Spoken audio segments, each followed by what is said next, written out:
गमामायैनो दिनै बिपिएफ दोलोनि जि सरकारमोन हाग्रामा महिलारिनि दैदेननायाव थानाय जि सरकार बेखौ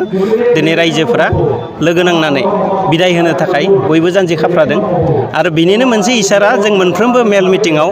बर'ल' नङा गुबुन गुबुन हारि माहारिनि मानसिफोरखौ दोलै नोगोरै ओंखारबोनाय जों लोगो मोनगासिनो दोङो आरो बै मानसिफ्रा दिनै परिबर्तन मोनसे नागिरदों सोलायनायखौ लुबैदों आरो सोलायनाया बिनि थाखायनो लुबैदों दिनै मोनसे बिटिसि ओनसोलाव थांनाय 17 बोसोराव जिखिनि जाख्लयनाय जाबाय जिखिनि दुर्नीति जाबाय जिखिनि अपखाखन जाबाय बिनि जोबनायखौ दिनै बयबो लुबैगासिनो दङ मोनसे सोलायनाय फैनांगौ आरो बेवहाय माने डेभेलपमेन्टआ जानांगौ डेभेलपमेन्टनि नामाव एखेबारे जों जेबोखौनो नुनो मोना लामा जुदि बानायदोंब्ला दिनै बानायदों गाबोननो बायगोन बेबादि जों नुबाय आरो लामा जुदि बानायदोंब्ला माने ससे बानायनानै दोनबाय 20 जौखोन्दोखौ बानायबाय आरो बाखि 80 जौखोन्दोखौ जाख्ल'नानै सेस खालामनानै होबाय दा बेनिखायनो माने रायजोफोरा गमामायैनो मोनसे सोलायनायखौ लुबैमारदों आरो सागानगिरि बिथां धीरेन बर'आ बुंदों जे बेहाय माने जि कमिसन दादों बे कमिसनखौ बिथांनोबो माने खबर होनांगौमोन नाथाय बिथाङा खबर होआलासिनो दाननायखाय बियो माने प्रमद बर'खौ माने सोंखारिदों दा बे बेलायाव मा बुंदों नाय आंथ' बेबादि एसेबां मानि बाथ्रा मिथिसोआ दिनै प्रमद बर' बिथांखौ सोरबाया सोंखारिनांगौ दोङो होननानैबो आं सानाखै दिनै दुलाराय बर' फरायसा आफादा मोनसे सुक्ति खालामनायाव दङमोन नंगौ एनडिएफबिआबो दङ बेवहाय मोनसेल' एनडिएफबि नङा मोनब्रै हानजानि एनडिएफबिआ दिनै सागान होदों दा बेवहाय निस्सय बे आफादफोरनि गेजेराव मोनसे सावरायनाय जादों आरो बेनि गेजेरजोंनो दिनैनि जि कमिसन दानाय कमिसनाव सोरखौ सोद्रोमा होगोन निस्सय बेवहाय सावरायलायनानैसो होखानाय जादों बेयाव सोरबा सोरखौबा सोंखारिनाय बेबायदि रोखोमनि मायाबा गोनांथि दङ होननानै आं दिनैनि तारिखाव साननो हायाखै आरो बाथ्राया जाहैबाय मा जोङो एकर्डनि मोनफ्रोमबो दफाफोरखौ इमप्लिमेन्ट खालामथारनांगौ मावफुंथारनांगौ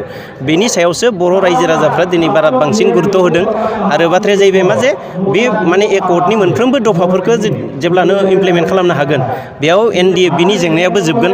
एनडिएफबिनि जायफोरा एनडिएफबि खालामनानै न'खर धंस जाजाबाय बिथांमोनाबो दिनै संस्थापन मोनगोन जायफोरानोखि माने मुंख्लं जालांबाय बिसोरनि न'खराबो संस्थापन मोनगोन आरो बर'फोरनि गोलाव दिननि जि मोनसे समस्या बे समस्यायाबो दिनै नैबे माने मोनसे कमिसन दानायनि गेजेरजों नैबे सुक्तिनि दफाफोरखौ जुदि मावफुंनाय जायोब्ला हयथ' निश्चित भाबै बे जेंनाया जोब्बाय होननानै जों साननानै लानो हागोन आरो हाग्रामा महिलारिया 17 बोसोरनि उनाव लामायाव धरना होदों बे मानि थाखाय मोनसे प्रश्न जायो गोसोआव जे हाग्रामा महिलारि बिथाङा जाय समावनोखि धरना होनांगौमोन बै समाव धरना होआखिसै मानो होआखिसै थांनाय 17 बोसोराव बिथाङा धरना होनांगौमोन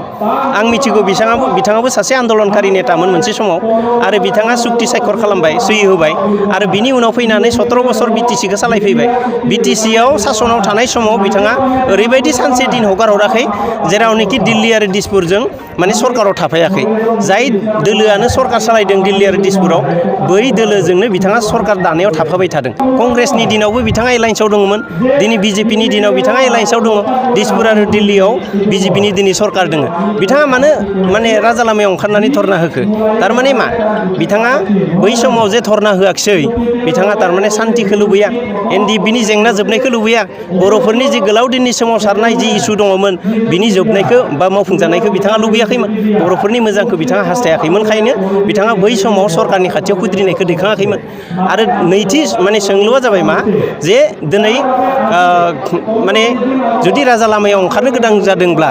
इलेक्सननि थाखाय बेबो गुबुन बाथ्रा नङा दिनै इलेक्सन खुंहोनो थाखाय हिमन्त बिश्व शर्माजों बिथाङा मानो रायलायनो हायाखै दिनै सर्बानन्द सन'वालजों दिनै हम मिनिस्टार अमित शाहजों मानो रायलायनो हायाखै बिथांमोनखौ बुंबानोथ' बिथांमोना दिनै इलेक्सन कमिसननो ग्रिन सिगनेलखौ होगौमोन ना इलेक्सनखौ खुंनो हागौमोन दिनै आन्दलन खालामनायनि राजा लामायाव ओंखारनायनि ओंथियालाय माथो माखौबा गुबुन माने इसारा होनो नागिरदों नामा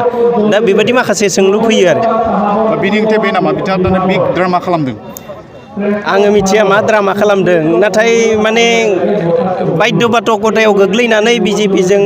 माने एलायन्सआव सरकार सालायबाय थादों नामा बेबादिबो सन्देह जायो आरो नङाबा मानसियाथ' ओरैनोबाबो बिराद माने 17 बोसोर पावाराव थाबोनाय मानसि आरो दिनै जे पावारनिफ्राय बियो गोजानाव थानांगौ बेखौ बिथाङा मालाबाबो लुबैया बिथाङा मिथिगौ जे इउपिपिएलनि सरकार फैयोबा बिथाङा जेलनि ओंखाम जानो थाखाय हयथ' माने रेडि जानांगोन दा बिनिखायनो बे दायनिफ्राय बारग'नो थाखाय जेरैखि जाया इलेक्सना जानांगौ आरो बिथाङा सानबाय थादों जे इलेक्सना जायोबा आङो माने थाखा फैसा बाहायनानै माबा माबि खायदा कौशल लागायनानै आं इलेक्सनाव देरहानानै सरकारखौ दानो हाफिनगोन होननानै हयथ' बिथांनियाव भुल धारना थानो हागौ नाथाय दिनैनि रायजो राजाफ्रा खौसे जाबाय दिनैनि रायजो राजाफ्रा मोनसे सोलायनायखौ लुबैदों आरो केबल मात्र UPPLखौ पावाराव लाबोनो थाखाय रायजो राजाफ्रा बयबो थिग जानानै दङ दिनै माने बे बर'ल' नङा राभाल' नङा सरनियाल' नङा आदिबासिल' नङा मोनफ्रोमबो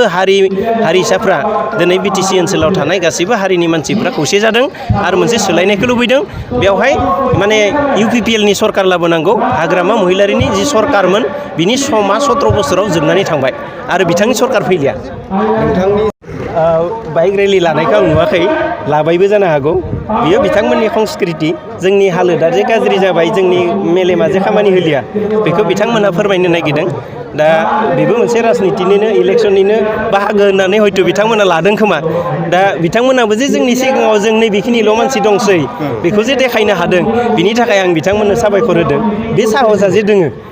जोबथारथाराखै आरो गाबोन समफोर हयथ' बे मानसिफ्रानो जोंनि खाथियाव फैनानै गाबोनो हयथ' जोंनि दोलोआव हाबफैनो गोनां जागोन जोंनि सरकार जागोन गतिके बिथांमोना बिथांमोननि मोखांखौ देखायनानै दिनै सिनायथिखौ लादों आरो जे जोंखौ गाबोन समफोर लिंनानै लाबोनांगौ बेसे नाम्बाराव थागोन नोंसोर दैमारिया बेसे नाम्बाराव थागोन इलेक्सन गेलेनानै आं बेखौ मिथिया खिन्थु UPPLआ 1 नम्बराव दोङो बेखिनिखौ आं बिराद मोजाङै मिथिगौ गामि ओनसोलनि रायजो राजाफ्रा बे बर'आनो होन हारसायानो होन राभायानो होन राजबंसियानो होन नेपालियानो होन जेखि माने जनगोष्ठीनि मानसि जोंनि गेजेराव गैया मानो बे मोनफ्रोमबो जनगोष्ठीनि मानसिफ्रा UPPLखौ माने नायगिरदों आरो आंनि न'आव थांनानै बिथांमोना आंखौ लिंनानै लाना फैयो जइन जायो आरो बे हिसाबै आं मिथिगौ जे मोनफ्रोमबो गामि गफायाव थानाय मानसिफ्रा दिनै मोनसे सोलायनायखौ लुबैदों सोर मा नाम्बाराव थायो आं बेखौ मिथिया खिन्थु UPPLआ एबार देरहागोन खैराबारि समष्टियाव आरो 40टा समष्टिनि मादाव प्राय 28निफ्राय 30टा समष्टि UPPLआ देरहानानै मोनसे निरंकुश संख्या गरिष्ठता लानानै सरकार दानो थांगासिनो दङ आरो रायजो राजानि खामानि मावनो थाखाय आवगायगासिनो दङ बेखिनिखौ आं मिथिगौ